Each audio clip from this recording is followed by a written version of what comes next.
At ngayon, mga giliw naming tagapakinig, narito na ang pangatlong kabanata ng ating kwento na pinamagatang Wanted sa pakikipagsapalaran ni Kapitan Karyong! Salamat sa iyo, Melinda, dahil tinulungan mo ako. Walang anuman yun, Apolinario. Matanong lang kita, Melinda, bakit wala ka pang asawa? Ang ganda-ganda mo. Mahabang kwento eh. Kung hihilingin ko sa iyo, ikwento mo sa akin ang dahilan kung bakit hindi ka pa nag-asawa. Bakit, Melinda? Kuwan kasi, masalimuot ang aking nakaraan, Apolinario. Kahit gaano man kasalimuot dyan, huwag ka mag-alala. Andito ako para damayan ka. Ha? Ang mga titig niya, parang titig ni Adonis.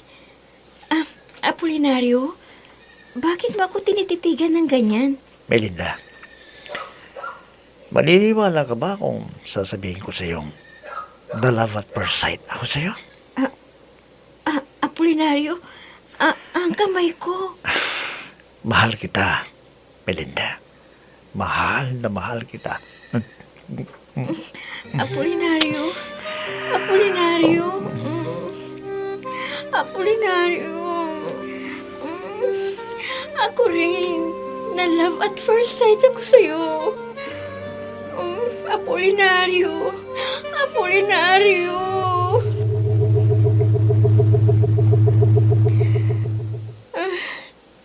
Apolinario. Hoy! Melinda! Anong ginagawa mo? Bakit mo ilalagay ang hurat? Ha? Melinda! Naku naman itay. Tubo kayo talaga. Ang ganda-ganda na ng panaginip ko eh. Gusto ko pang matulog. Huwag ka kayong istorbo. Nako, Melinda! Gumising ka na! Magluto ka na at mga pagagahan ni Apolinario! Ay, naku. Umaga na pala. Sayang. Nabitin ang panaginip ko. Sana, mamaya uli, mapanaginipan ko siya.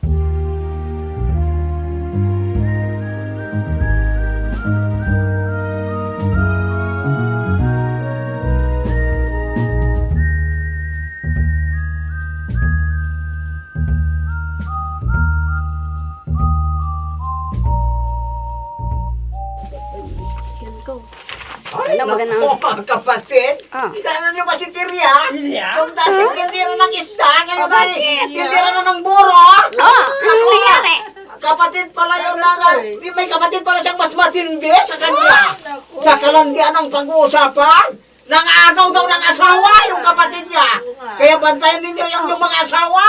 Baka maagaw niya. Friend, ano bang ingay yun? Parang may mga nagkukwentuhan sa tapat ng barangay hall. Ay nako, friend. Yung mga marites na nandoon lagi sa harap ng tindahan nila Darwina. Lumipat sila dito dahil ayaw daw ni Reverend Apolinario ang mga nagkukwentuhan doon. Lalo na kung nagchichismisan lang. Kaya sinabi kay Mang Dandoy na palayasin sila doon. Ano? Di tayo naman ang may istorbo dito. Oo! Naku, siguradong minaman-mana na naman tayo ng mga yan. Oo, kaya ikaw behave ka. Baka mamaya, madulas kang tawaging sweet honey, Kapitan. Nako, mayayari ka. Subukan nilang gawin yan sa akin. Kundi, may paglalamayan sa kanila. Ano? Friend, huwag kang ganyan. Huwag mo nang patulan ang mga taong walang kwenta na katulad nila. Siguradong talo ka dyan. Hindi ko lang alam, friend, kung hanggang kailan ako makapagtitimpi. Dahil kung napuno na ang salop, kakalasan ko na talaga. Patay kung patay. Veronica!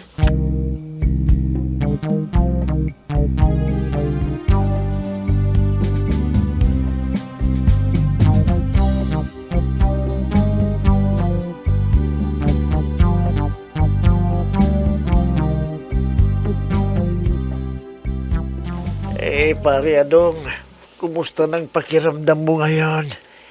Okay ka na ba? Ha? Oo, pare. Okay na yung pag-ihi ko. At nawala na rin yung bulutong ko. Hindi na humahapdi at kumikirot ang pag-ihi ko. Kung ganun pare, malaki ang naitulong ni Reverend Apolinario Mabini. Nako, Reverend Apolinario Pumoy, pare. Ha? Iba si Apolinario Mabini. Bayanin natin yon. Oo. Pare, plano kong sumama na sa kanya para mabawasan naman ang mga kasalanan ko. Kung sasama ka sa kanya, pare, sasama na rin ako. Huwag mo naman akong iwanan, pare. Oo naman pare. Tunay kitang kaibigan kaya hindi kita iiwanan kahit kailan. Ako rin, pare. Kahit anong mangyari, hindi kita iiwan. Ganyan na kung makipagkaibigan, pare. Kung may magtatangka ng masama sa'yo, tandaan mo, dadaan mo na sila sa ibabaw ng aking bangkay. Salamat pare. Pero alam mo, marami na rin akong natutunan kay Reverend Apolinario.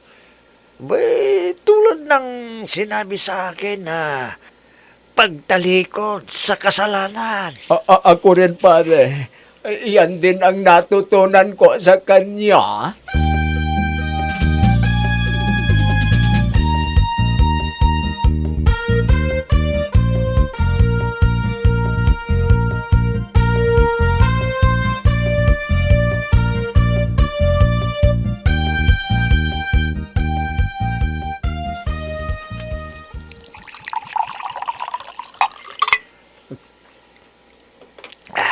Ayan pare, ikaw din, shot mo.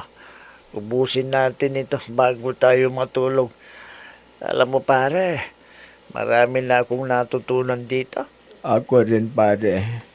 Ang natutunan ko ay yung tungkol sa isang tunay na pagkakaibigan talaga. Ano naman ang natutunan mo sa kanya tungkol sa pakikipagkaibigan? Ha? Ganito yan pare. Ayon sa Kawikaan 18:24, ang nagpaparami ng mga kaibigan ay sa kanyang sariling kapahamakan.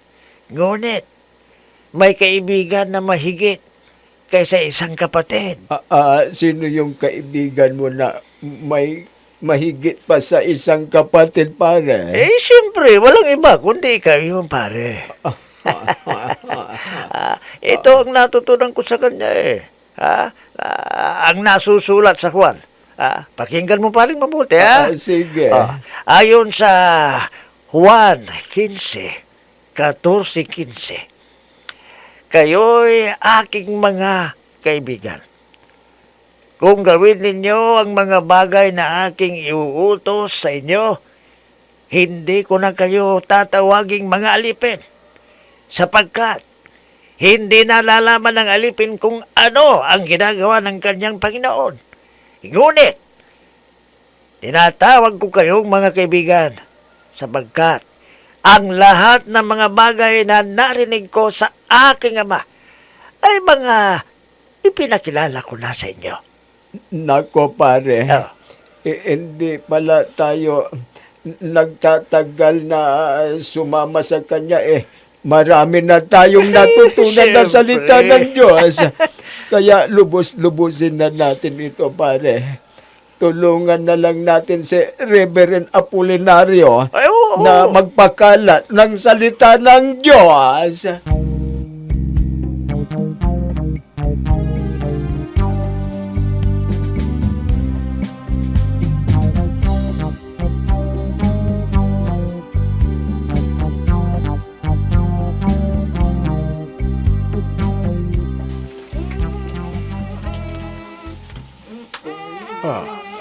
Si Karen, ang aga-aga pala niyang nagising at nakapaligo na at nagbibihis na. Lapitan ko ba? Karen, ang aga mo nagising pala. Akala ko ba hindi ka papasok sa trabaho mo ngayon? Hindi muna ako papasok ngayon, Vice Mayor. Hindi ka pala papasok. Bakit nagbihis ka at naka-makeup ka pa? tumawag kasi sa akin kagabi si Reverend Apolinario eh. Sasamahan daw namin ni Melinda na mamimili ng mga gamit sa mall. Gusto raw niya kasi isama kami dahil magkahawig daw kami. Ano? Bakit isasama ka pa niyang samantalang? Huwag kang ng tanong ng tanong. Para kayong investigador ng NBI eh. Alam mo ka rin, nandun na si Melinda. Bakit kailangan ka man niyang isama? Natutuwa nga raw siya sa amin ni Melinda eh. Dahil para daw kaming kambal. Ano magagawa namin? Sige, aalis na ako ha. Baka naghihintay na yun sa akin eh. Bye-bye! Karen, sandali lang. Nag-uusap pa tayo Karen! Ay, naku. Umalis na siya. Hindi na niya ako pinakinggan. Sobra naman itong si Reverend Apolinario. Bakit pati si Karen gustong isama? Ano kayang dahilan? Ano?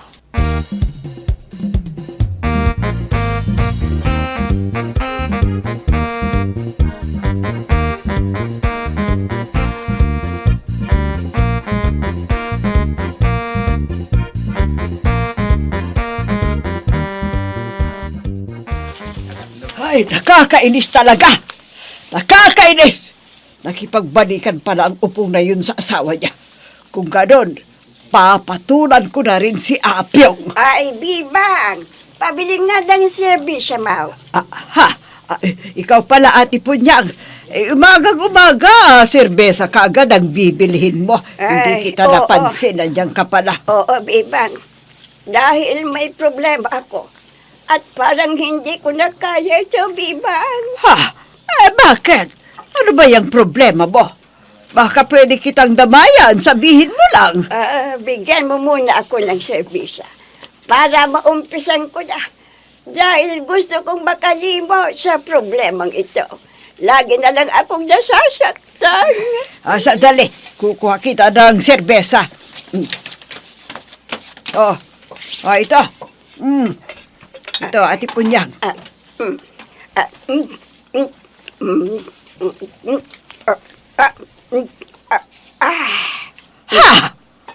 Nahati mo kaagad ang laman ng bote.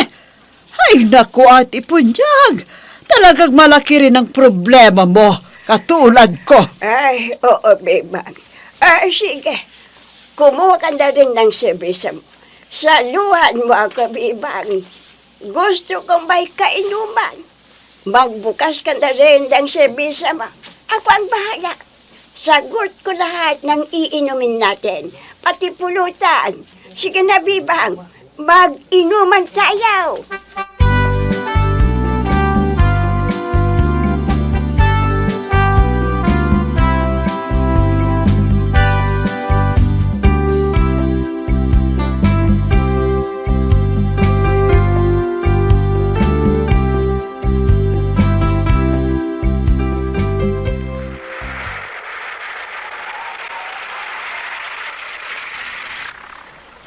Ayan, nasundan ko sila, Reverend Apolinario at Karen. Sabi sa akin ng babaeng yan, sa mula sila pupunta. Bakit dito sila nagpunta? Ayun, bumaba na silang dalawa. At dito ako magmamadman. Aalamin ko kung saan kayo pupunta. Sabi mo kasama si Melinda. Bakit kayong dalawa lang? Hindi mo ako pwedeng pagsinungalingan, Karen. Bababa ako sa sasakyan para masundan ko sila ng lihim. Susundan ko kayo. Alamin ko kung bakit kayo nagpunta sa lugar na ito. Ayun. Nagbayad na ni Apolinario si Karen. At magbayad na rin si Karen sa kanya. Ano kaya ang ibig sabihin nito? Teka. Hindi totoo ito. Yun pala ang building na yan. Hindi totoo itong hinala ko. Hindi!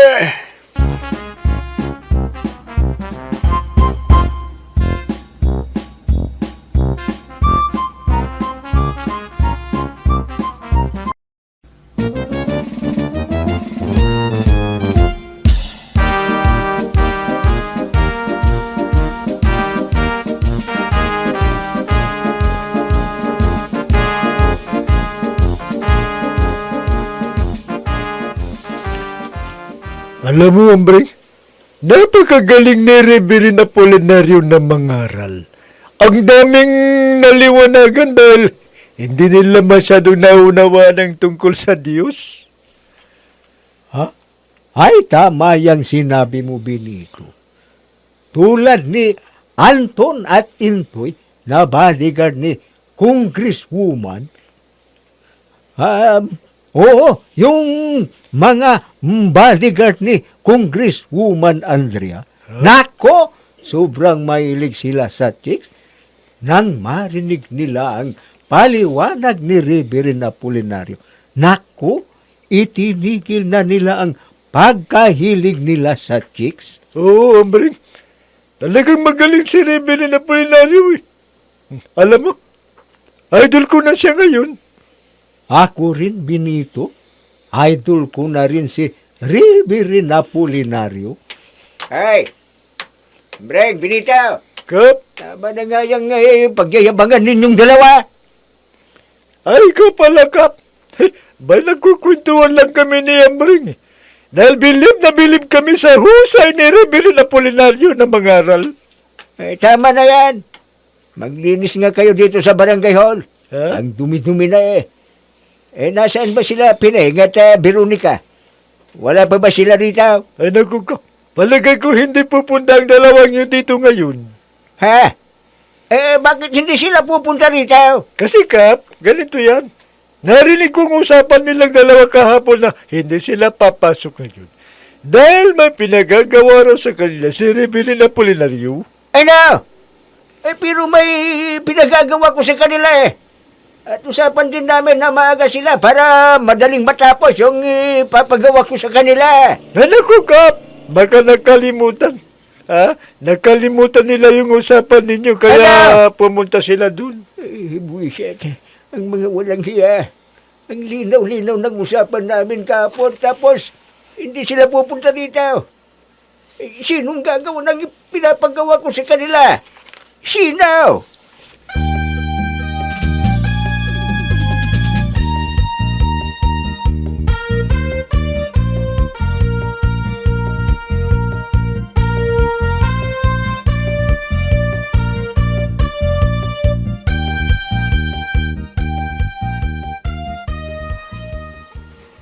Taksil ka, Karen.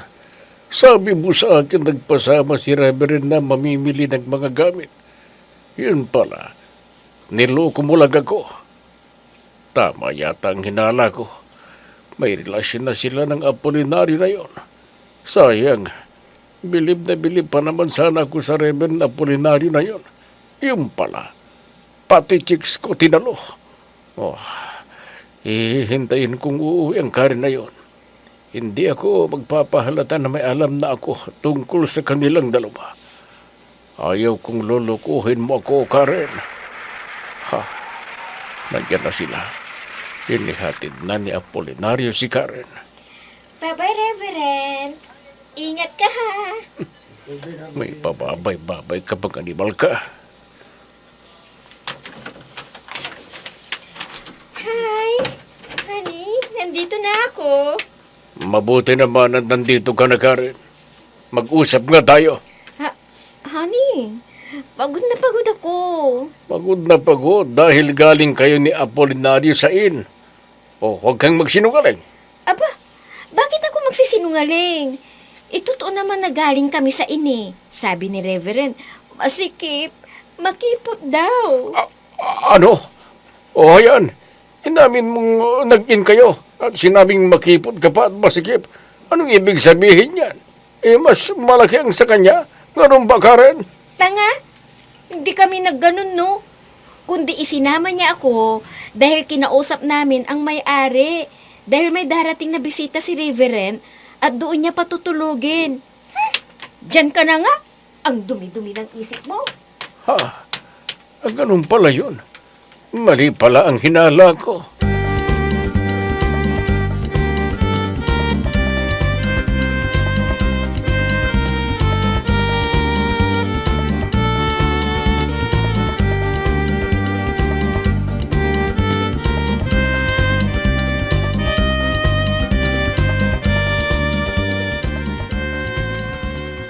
Pare Bunjing, matagal pa ba yung ginagawa mo? Oo, pare.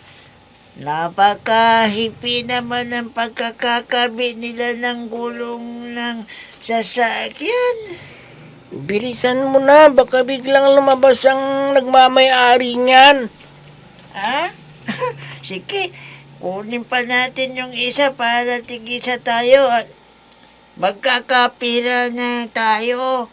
Oh, di ba? Sige, kunin pa natin yung isa pa para tigisa tayo. Oo, pare. Naku, mahipi talaga pare. Ang hipi, may tanggalin. Bilisan mo na, Pare Bunjing. Huwag kang papatay-patay, dalhin mo. Sobra talagang binito pare. Parang hindi ko nakakaya nito. Pagod na ako. Paano daldal ka ng daldal kasi? Bilisan mo na. Ay! Naka, dumulas ang dya, pare. Nadanga na ako. Isa to pa. Isa to sa ilong ko, pare. Napisa yata. Bunjing!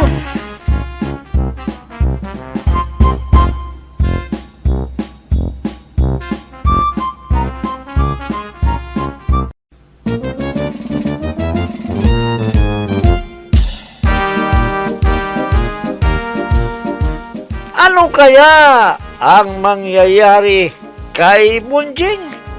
Mga giliw naming tagapakinig, abangan ang susunod na kabanata ng ating kwento na pinamagatang Wanted sa pakikipagsapalaran ni Kapitan Karyong! Mga nagbibigay buhay sa ating dula ay sina Mayra Abrihal Narnola, Susan Malikdam, Robert De Guzman, Amit Diaz, Oscar Ora, Jun Cabato, Technical Supervision at sa musika ni Oscar Ora, nilapatan ng tunog ni Robert De Guzman, mula sa panulat at direksyon ni Oscar Ora. Kapitan Karyong!